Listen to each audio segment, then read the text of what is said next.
Good morning students. अपना first chapter complete हो चुका था। फर्स्ट चैप्टर हालांकि है तो 2-3 टॉपिक्स और भी हैं, लेकिन वो इतने इम्पोर्टेंट्स नहीं हैं। जो main headings main important topic थे मैंने आपको समझा दिया फर्स्ट चैप्टर के अंदर।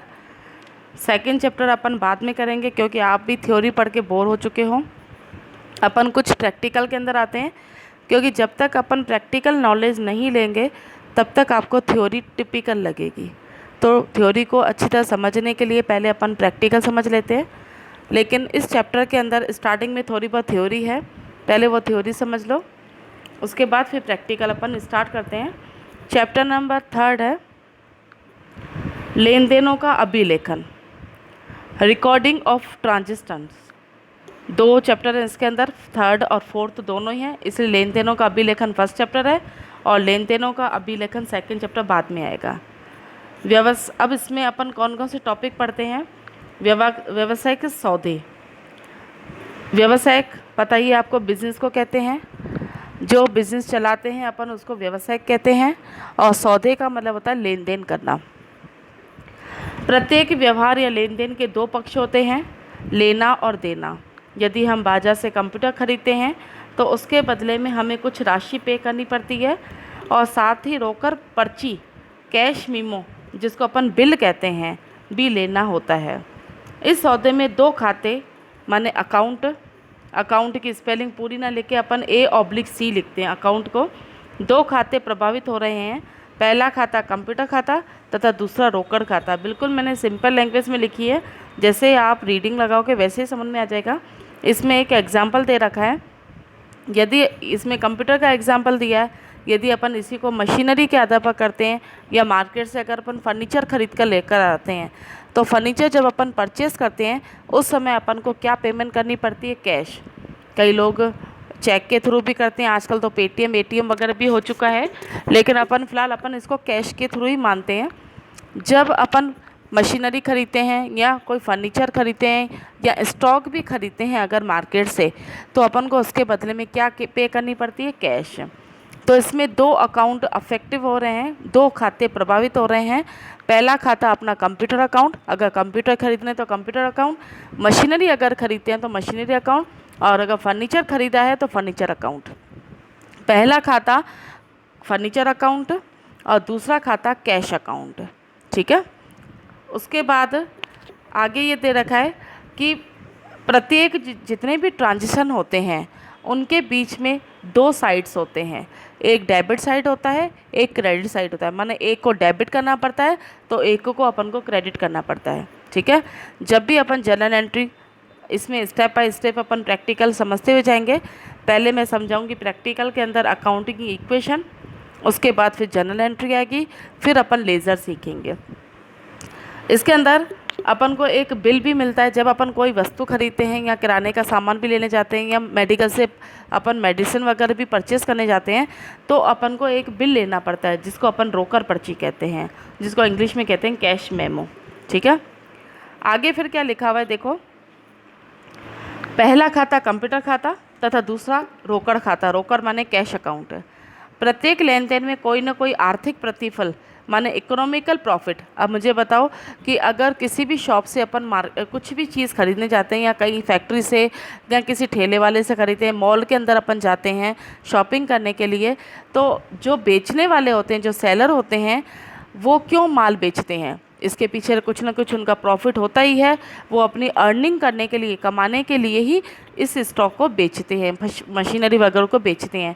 तो इसके प्रत्येक लेन देन के पीछे कोई ना कोई इकोनॉमिकल प्रॉफिट छिपा हुआ होता है। कोई भी व्यवसाय बिना प्रॉफिट के नहीं चलाया जा सकता है। प्रत्येक लेन देन पर दोहरा लेखा पद्धति का प्रभाव पड़ता है।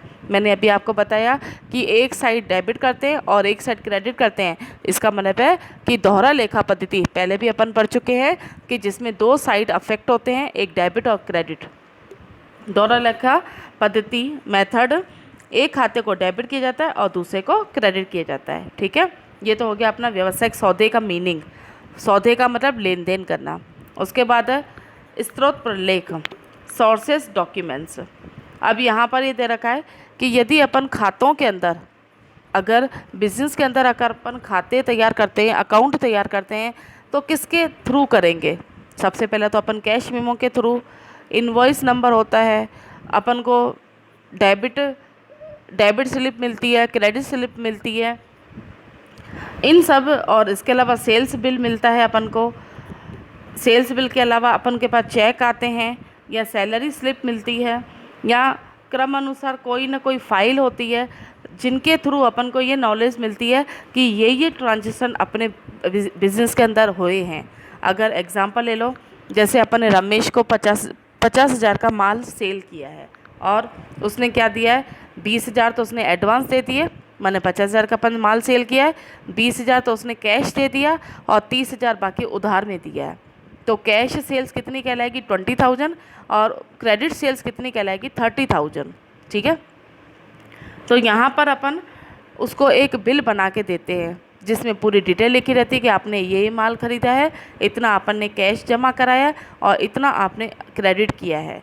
तो ये जो अपन पर्ची बनाते हैं, बिल बनाते हैं, उसी को ही अपन कैश मेमो कहते हैं। ठीक है, तो स्रोत माने सोर्सेस, ये डॉक्यूमेंट्स कहाँ से मिलते हैं, कैसे मिलते हैं, किसके द्वारा अपन अकाउंट के अंदर एंट्री करते हैं, उसी को अपन स्रोत प्रलेख कहते हैं। व्यवसाय में विभिन्न सौदों के लिए कई प्रकार के प्रलेखों का उपयोग होता है, जैसे रोकड़ पर्ची, बीजक, विक्रय मूल्य, जमा पर्ची, चेक, वेतन पर्ची, क्रम अनुसार फाइल आदि। क्रम अनुसार का मतलब है अल्फ़ाबेटिकली फाइल। कोई प्रलेख माने डॉक्यूमेंट्स जो किसी सौदे को प्रमाणित करता है कि उसे स्रोत प्रलेख कहा जाता है। इन प्रमाणकों के आधार पर लेन देनों की खतौनी की जाती है। प्रमाणकों का मतलब ये होता है कि इन्हीं वाउचरों के आधार पर, प्रमाणक को अपन वाउचर कहते हैं, इन्हीं वाउचरों के आधार पर ही अपन क्या करते हैं, एंट्री करते हैं। उसके बाद इसको इंग्लिश में भी मैंने बता ही दिया है, बिजनेस ट्रांजेक्शन, इसका मतलब है लेन देन करना, जिसमें दो साइड अफेक्ट होते हैं, एक डेबिट साइड होता है, एक क्रेडिट साइड होता है। इसमें भी वही कंप्यूटर वाला एग्जांपल मैंने अभी समझा ही दिया, और इसके अंदर डबल एंट्री सिस्टम के द्वारा ही अपन पूरा प्रोसेसिंग करते हैं। ठीक है, सोर्सेज डॉक्यूमेंट्स के अंदर भी वही बताया, कैश मेमो है, सोर्सेज डॉक्यूमेंट्स के अंदर भी यही है कि अपन के पास क्या क्या सोर्सेस होते हैं। कैश बुक होती है, कैश मेमो होती है, इनवॉइस है, sales bill, debit slip, credit slip, salary slip, ये सब अपने सोर्सेस होते हैं जिसके द्वारा अपन को अकाउंट्स को तैयार करना होता है, लेज़र को तैयार करना होता है। अब ये आपको फॉर्मेट आपके बुक के अंदर भी बना हुआ है। किसका फॉर्मेट है ये, ट्रांजेक्शन वाउचर का है, वेरिफिकेशन नहीं है। जहाँ जहाँ मैंने वेरिफिकेशन शब्द का यूज़ किया है वहाँ पर आप वाउचर वर्ड का यूज़ करना।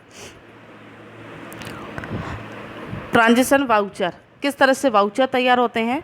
सबसे पहले अपन क्या लिखते हैं, name of firm, voucher number लिखा जाता है कि कौन से नंबर का वाउचर नंबर है, डेट लिखी जाएगी, डेबिट कार्ड लिखा जाएगा, क्रेडिट अकाउंट लिखा जाएगा, डेबिट अकाउंट क्रेडिट अकाउंट लिखा जाएगा, और डिस्क्रिप्शन माने किसी भी तरह का कोई वर्णन हो, और मैन्युफैक्चर नेम माने जिसने ये बिल तैयार किया है उसका नाम आ जाएगा। ठीक है, और सिग्नेचर भी आ जाएगा, नेम एंड सिग्नेचर दोनों ही आ जाएंगे।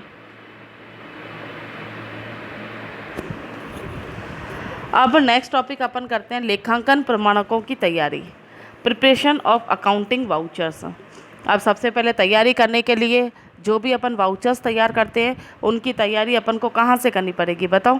इसके अंदर लेखांकन प्रमाणकों को रोकड़ पर्ची, नाम प्रमाणक, जमा प्रमाणक, जनरल प्रमाणक आदि से वर्गीकृत किया जा सकता है। अब इसमें नाम प्रमाणक को इंग्लिश में कहते हैं debit voucher, credit voucher, general voucher, ये सब वाउचर्स अपन को तैयार करने पड़ेंगे, जिसके आधार पर अपन आगे चल के इन प्रमाणकों के आधार पर या वाउचर्स के आधार पर पूरी डिटेल अपन अकाउंट्स के अंदर नोट करते हैं। उसके बाद ऑडिटिंग होती है, जैसे लास्ट के 31 मार्च को मैंने बताया था कि पूरे रिकॉर्ड्स की चेकिंग होती है, ऑडिटिंग होती है, और रिकॉर्ड तब तक संभाला जाता है, रिकॉर्ड को तब तक संभाला जाता है जब तक पूरे तरह से अच्छी तरह से ऑडिटिंग नहीं हो जाती है। ठीक है, आजकल ऑडिटिंग करने का तरीका जो है कंप्यूटराइज भी हो गया है, सभी तरह के रिकॉर्ड्स रखने का जो तरीका है वो भी आजकल कंप्यूटराइज हो गया है। वही चीज़ें आपको इंग्लिश के अंदर लिखी गई हैं जो मैंने अभी आपको समझाई। प्रत्येक खाते का नाम और कोड नंबर, जमा पक्ष, नाम पक्ष होता है। अब इसके अंदर आपको दो तरह के वाउचर और बनाने हैं, डेबिट वाउचर, और मैंने सिर्फ कॉपी के अंदर नोट्स के अंदर डेबिट वाउचर बनाया है। नोट मैंने ये डाल दिया कि आपको क्रेडिट वाउचर भी तैयार करना है। क्रेडिट वाउचर आप कहाँ से देखोगे, आपकी बुक में बना हुआ है, ये दोनों वाउचर आपको बनाने हैं, ठीक है। उसके बाद जनरल वाउचर का भी फॉर्मेट अपन को दे रखा है। जनरल वाउचर हो या डेबिट वाउचर हो या क्रेडिट वाउचर हो, जो जो इन्फॉर्मेशन जिस तरह से आपको फॉर्मेट बना हुआ है उसी तरह से आपको फॉर्मेट लिखना है। इसके अलावा कुछ ऐसी पॉइंटें हैं, जैसे नरेशन इसके अंदर बताया गया है, डिस्क्रिप्शन बताया गया है। नरेशन का मतलब ये होता है कि जब अपन कोई जर्नल एंट्री करते हैं तो लास्ट में अपन को उसका विवरण देना पड़ता है, कि जैसे अपन ने रमेश से माल ख़रीदा तो अपन को नीचे लिखना पड़ता है नरेशन के अंदर कि bought goods from Ramesh, bought goods from Ramesh, ठीक है। इसको अपन कहते हैं नरेशन। वो तो जब अपन जर्नल एंट्री सीखेंगे उसके अंदर आपको समझ में आ ही जाएगा। तो ये आपको फॉर्मेट भी तैयार करना है। उसके बाद आगे फिर ये मोस्ट इम्पोर्टेंट जो अपना टॉपिक आ रहा है,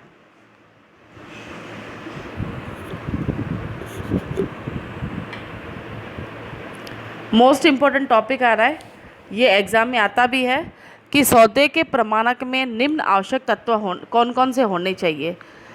सम of specimen of a accounting voucher are given in earlier pages and account voucher must contain the following elements.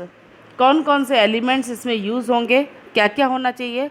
सबसे पहले कागज़ की जो वैरायटी हो, किस्म हो, वो अच्छी होनी चाहिए। मोटे मोटे कागज़ यूज़ होने चाहिए, कागज़ ऐसे नहीं होने चाहिए जो जल्दी फट जाए। उसके बाद सबसे पहले अभी आपने फॉर्मेट समझा था, फॉर्मेट के ऊपर फर्म का नाम लिखा हुआ है तो फर्म्स नेम भी लिखा हुआ होना चाहिए। नेक्स्ट डेट भी लिखी हुई होनी चाहिए। उसके बाद फोर्थ नंबर आएगा कि वाउचर जो है वो सीरियल नंबर से होना चाहिए। जैसे आप स्कूल से फ़ीस जमा करवाते हो तो आपको रसीद मिलती है, तो जैसे आपने फ़ीस जमा कराई तो आपकी रसीद नंबर आएगी 465। आपके बाद आपकी सैली ने फ़ीस जमा कराई तो उसका वाउचर नंबर आएगा 466। तो ये जो प्रमाणक वाउचर्स होते हैं वो क्रम से होने चाहिए, सीरियल वाइज होने चाहिए। इसमें दो साइड होते हैं, एक मैंने बता ही दिया था डेबिट और दूसरा क्रेडिट, दोनों में ही एंट्री होनी चाहिए। आगे फिर ये दे रखा है कि जो भी अमाउंट अपन लिखते हैं, जितना भी ट्रांजेक्शन हुआ है 50,000 का हुआ है तो डेबिट में भी 50,000 लिखेंगे, तो क्रेडिट में भी अपन 50,000 ही लिखेंगे। और ये जो अमाउंट अपन लिखते हैं वो फिगर में भी होना चाहिए तो वर्ड्स में भी होना चाहिए। उसके बाद फिर अपन को खाते अनुसार विवरण भी लिखना है। नरेशन जैसे मैंने अभी बताया आपको कि रमेश से माल अगर अपन ने ख़रीदा है तो बॉट गुड्स फ्रॉम रमेश, तो ये कहलाता है नरेशन, जनरल एंट्री के बाद लिखते हैं। उसके बाद है वाउचर बनाते समय बनाने वाले के हस्ताक्षर भी होने चाहिए, और जो इसने ऑथोराइज्ड किया है वाउचर बनाने के बाद जो इनको चेक किया गया है, जिसने इसको चेक किया है उसके भी साइन होने चाहिए, जिसको अपन कहते हैं अनुमोदन करने वाला। हिंदी में अनुमोदन लिखा है और इंग्लिश में ऑथोराइज्ड लिखा हुआ है, ठीक है। यहाँ तक आपकी थ्योरी टॉपिक कंप्लीट हो गया। अब नेक्स्ट वीडियो जो अभी आएगी वो अकाउंटिंग इक्वेशन की आएगी। अकाउंटिंग इक्वेशन को आप अच्छी तरह समझना, और जो क्वेश्चन अभी मैं करवाऊँगी वही आपको कॉपी के अंदर लिखना है, ठीक है।